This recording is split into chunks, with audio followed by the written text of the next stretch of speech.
নমস্কার বন্ধুরা, আপনারা যদি অলরেডি বিই বিটেক বা বিএ বিকম বা বিএসসি কম্পিউটার অ্যাপ্লিকেশন বা বিএসসি অনার্স বিএসসি মেজর এই সমস্ত সাবজেক্ট নিয়ে বা আইটি এই সমস্ত সাবজেক্ট নিয়ে আপনারা পাস করে বসে আছেন আর চাইছেন কি আপনি এমসিএ করবেন, হ্যাঁ তাহলে আপনি এমসিএ করতে পারবেন। যারা বিসিএ করছেন তারা তো এমসিএ করতে পারবেনই, কিন্তু বাকি যেগুলো বললাম এগুলো করে থাকলেও আপনারা এমসিএ করতে পারবেন।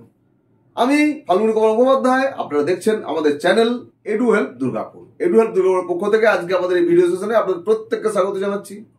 আজকে আমরা বলবো যে পশ্চিমবঙ্গে West Bengal joint entrance examination board অন্যান্য এন্ট্রান্স এক্সামিনেশনের মতোই আরেকটি হচ্ছে এন্ট্রান্স এক্সামিনেশন কন্ডাক্ট করে, সেটি জেকা। এই জেকার মধ্যে দিয়ে আপনারা এমসিএ যে কোর্স, সেই কোর্সে আপনারা ভর্তি হতে পারবেন। তো বিভিন্ন ইনস্টিটিউটে ক্রাইটেরিয়া কি থাকছে না থাকছে সেই বিষয়গুলো আমাদেরকে উল্লেখযোগ্য, সেগুলো জেনে নিতে হবে। ওয়েস্ট বেঙ্গল জয়েন্ট এন্ট্রান্স এক্সামিনেশনে যে কোনো এন্ট্রান্স এক্সামিনেশন হলে বেসিক কতগুলো জিনিস আমাদের একই রকম থাকে। যেমন হচ্ছে আপনি যখন রেজিস্ট্রেশন করবেন তখন ক্যান্ডিডেটের নেম, তার father's name, mother's name, domicile, gender, date of birth, এই সমস্তগুলো আপনাকে লাগবে। এবং এই রেজিস্ট্রেশন পাঠিয়ে গিয়ে আপনার এই সব পয়েন্টগুলোতে কোনো রকম ভুল ভ্রান্তি হওয়া চলবে না, কারণ রেজিস্ট্রেশনের সময় আপনারা যখন সাবমিট করে দেবেন তখন কিন্তু এই বিষয় যেগুলো বললাম এগুলো আপনারা কারেকশন করতে পারবেন না। মূল অ্যাপ্লিকেশন পাঠিয়ে আপনার যদি কোনো ভুল ভ্রান্তি হয় ডেফিনেটলি আপনি সেখানে কারেকশন করতে পারবেন। এবারে আমাদের এই যে এন্ট্রান্স এক্সামিনেশন, এই এন্ট্রান্স এক্সামিনেশন আমি যা যা বললাম তাই তাই করলেই আপনারা যে সবাই এমসিএ করতে পারবেন এমনটাও নয়, আবার করতে পারবেন না এমনটাও নয়। তাহলে এই এমসিএ করতে গেলে নির্দিষ্ট ক্রাইটেরিয়া কি আছে, অর্থাৎ একাডেমিক কোয়ালিফিকেশন ক্রাইটেরিয়া হচ্ছে এখানে খুব ইম্পর্টেন্ট। আমাদের ইন্ডিয়ান সিটিজেন হলেই এখানে অ্যাপ্লাই করতে পারবেন, কিন্তু আপনাদেরকে দেখে নিতে হবে যে কে কোন শিক্ষাগত যোগ্যতা নিয়ে আছেন, তার ক্লাস 10-এর মার্কসে কি ছিল, ক্লাস 12-এর মার্কসে কি ছিল এবং আপনার ব্যাচেলার ডিগ্রিতে মার্কস কি ছিল। এই সমস্তটার উপর নির্ভর করবে যে আপনি কোন ইনস্টিটিউটে ভর্তি হতে পারবেন। এই বিষয়ে বিস্তারিত বলার জন্য আমরা খুব দীর্ঘায়িত না করে আপনাদের বলবো যে একটু অপেক্ষা করুন আর আজকের দেখে নিন এলিজিবিলিটি ক্রাইটেরিয়া। এলিজিবিলিটি ক্রাইটেরিয়ার মধ্যে যেগুলো বলা হয়েছে এখানে, যেমন মডিউল 1-এ এটা হচ্ছে আমাদের যাদবপুর ইউনিভার্সিটির কথা বলা হয়েছে, মডিউল 2-এ ক্যালকাটা ইউনিভার্সিটির কথা বলা হয়েছে, মডিউল 3 কল্যাণ ইউনিভার্সিটির কথা বলা হয়েছে, মডিউল 4-এ নর্থ বেঙ্গল ইউনিভার্সিটির কথা বলা হয়েছে, মডিউল 5 এখানে বিদ্যাসাগর ইউনিভার্সিটির কথা বলা হয়েছে। এই ইউনিভার্সিটিগুলোতে ভর্তি হলে সরাসরি আপনাকে ওয়েস্ট বেঙ্গল ডোমিসাইল হতে হচ্ছে। ওয়াইজ মডিউল 6-এ ম্যাকআউট অ্যান্ড আদার্স বলা আছে, ম্যাকআউটের আন্ডারে ভর্তি হতে গেলে ওয়েস্ট বেঙ্গল ডোমিসাইল লাগবে, বাট ম্যাকআউটের আন্ডারে আমাদের 25টি প্রাইভেট ইনস্টিটিউট রয়েছে যেখানে আপনারা ভর্তি হতে পারবেন। এখন দেখে নেওয়া যাক যে এর জন্য কি কি ক্রাইটেরিয়া রয়েছে। বিই বিটেক কম্পিউটার সায়েন্স বা আইটি নিয়ে যারা পাস করেছেন তাদের এইগুলো দেখে নিন ক্রাইটেরিয়াগুলো। এখানে বলা হয়েছে যাদবপুর ইউনিভার্সিটিতে কোনো কিছু হবে না, তারা ভর্তি হতে পারবেন না। এখানে ক্যালকাটা ইউনিভার্সিটিতে আপনারা ভর্তি হতে পারবেন, কল্যাণ ইউনিভার্সিটি ভর্তি হতে পারবেন, নর্থ বেঙ্গল ইউনিভার্সিটিতে ভর্তি হতে পারবেন, বিদ্যাসাগর ইউনিভার্সিটিতে ভর্তি হতে পারবেন এবং ম্যাকআউটের আন্ডারে আদার প্রাইভেট কলেজ সেগুলোতে আপনারা ভর্তি হতে পারছেন। বিএসসি মেজর কম্পিউটার অ্যাপ্লিকেশনে যারা পাস করেছেন বা এবছরের ফাইনাল ইয়ার তারা যাদবপুর ইউনিভার্সিটিতেও eligible, Calcutta university, Kalyan university, north Bengal university, Vidyasagar university এবং ম্যাকআউট এবং আদার সবগুলোতেই হচ্ছে আপনারা কিন্তু eligible. BSc honours computer science নিয়ে যারা পাস করেছেন তারাও কিন্তু একইভাবে প্রত্যেকটি ইউনিভার্সিটি এবং ম্যাকআউট সহ অন্যান্য প্রাইভেটগুলোতে আপনারা হচ্ছে এলিজেবল। বিএসসি অনার্স আদার্স অন্যান্য সাবজেক্ট সহ যারা করেছেন তারা যাদবপুরে এলিজেবল, ক্যালকাটা ইউনিভার্সিটিতে এলিজেবল নন, এছাড়াও কল্যাণ ইউনিভার্সিটি এলিজেবল, আপনারা নর্থ বেঙ্গল ইউনিভার্সিটিতে এলিজেবল, এছাড়াও বিদ্যাসাগর ইউনিভার্সিটিতে আপনারা এলিজেবল নন এবং ম্যাকআউট ও অন্যান্য প্রাইভেট কলেজগুলোতে আপনারা এলিজেবল। বিএ বিকম নিয়ে যারা পাস করেছেন তারাও কিন্তু হচ্ছে আপনারা এমসিএ করার সুযোগ পাচ্ছেন, কিন্তু যাদবপুর ইউনিভার্সিটি আপনাদের হচ্ছে না, আপনাদের ক্যালকাটা ইউনিভার্সিটি হবে না। এছাড়াও আপনারা কল্যাণ ইউনিভার্সিটি, নর্থ বেঙ্গল ইউনিভার্সিটি এবং বিদ্যাসাগর ইউনিভার্সিটি আপনাদের হবে না, ম্যাকআউট সহ অন্যান্য প্রাইভেট কলেজগুলোতে আপনাদের হবে। বিএসসি জেনারেল যদি আপনি পাস করে থাকেন তো বিএসসি জেনারেল পাস করে থাকলে আপনারা কোথায় কোথায় এলিজেবল দেখে নিন। যাদবপুর ইউনিভার্সিটিতে আপনারা এলিজেবল, কিন্তু ক্যালকাটা ইউনিভার্সিটি আপনারা এলিজেবল নন, কল্যাণ ইউনিভার্সিটিতে এলিজেবল, নর্থ বেঙ্গল ইউনিভার্সিটিতে এলিজেবল, এবং আপনারা বিদ্যাসাগর ইউনিভার্সিটি কিন্তু এলিজেবল নন। ম্যাকআউট এবং আদার যেগুলি রয়েছে তাতে আপনারা এলিজেবল। বিএ বিকম যারা পাস করেছেন বা বছর ফাইনাল ইয়ার তারাও কিন্তু এলিজেবল অনেকগুলি জায়গাতেই। শুধুমাত্র আপনারা যাদবপুর ইউনিভার্সিটি, ক্যালকাটা ইউনিভার্সিটি এবং বিদ্যাসাগর ইউনিভার্সিটিতে এলিজেবল নন। বিসিএ যারা পাস করেছেন বা ফাইনাল ইয়ারে রয়েছেন তারা এখানে ক্যালকাটা ইউনিভার্সিটি ছাড়া বাকি সবগুলোতেই আপনারা এলিজেবল। বিএসসি অনার্স আইটি এটা নিয়ে যদি কেউ পড়াশোনা করেছেন, যদি পাস করে আছেন বা এবছর ফাইনাল ইয়ার হয়ে থাকেন, তাহলে আপনারা এলিজেবল কোথায় কোথায়?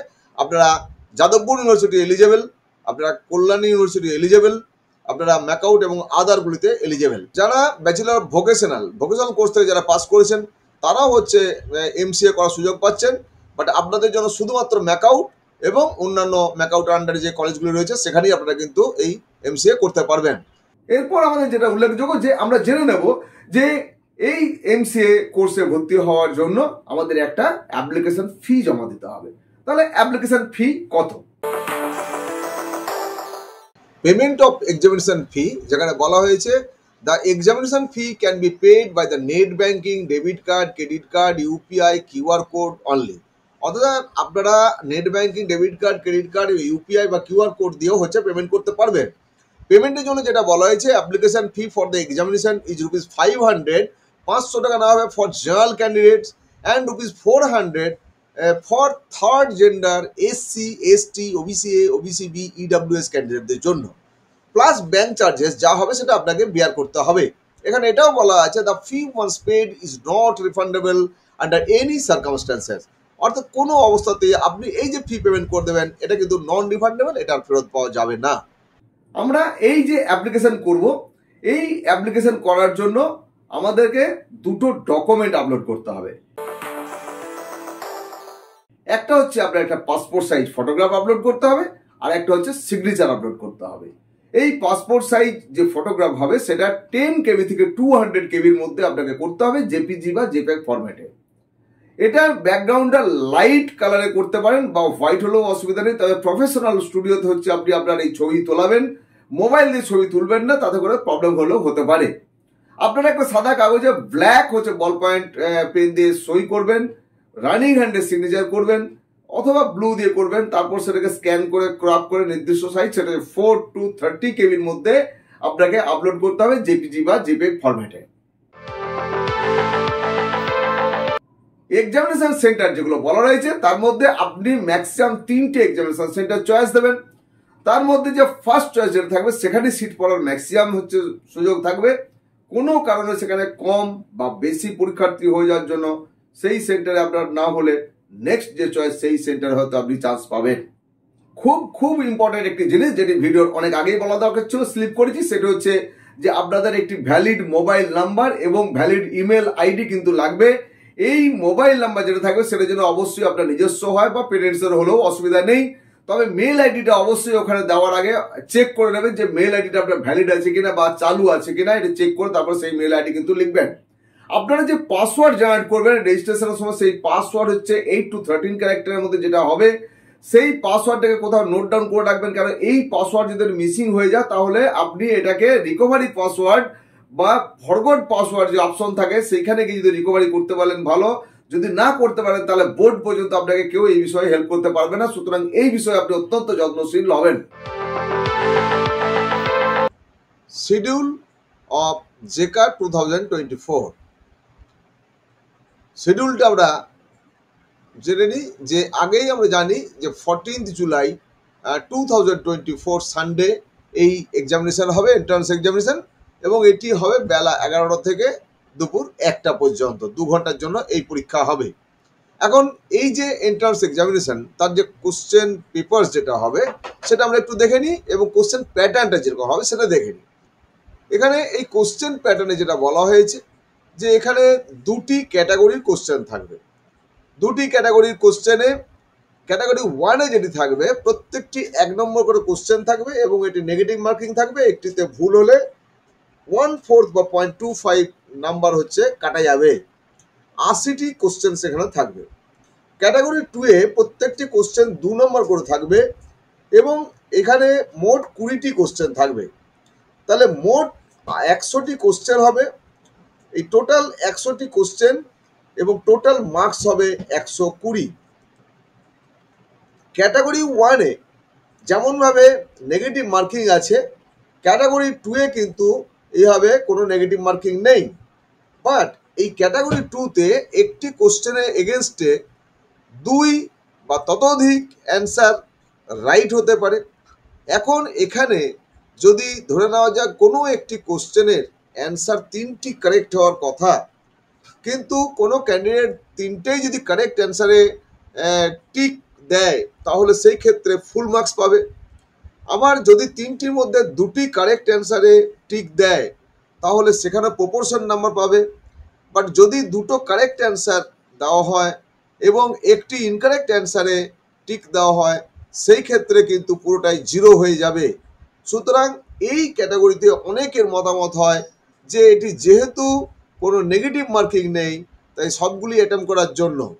আমরা বলি যে না, আপনারা জেনুইন জেনে অ্যান্সার করার চেষ্টা করুন। কোনো কোশ্চেনে যদি 3টি কারেক্ট অ্যান্সার হয় সেক্ষেত্রে আপনি একটি যদি পারেন একটি দিন, তাতে প্রপোর্শনাল নাম্বার পাবেন।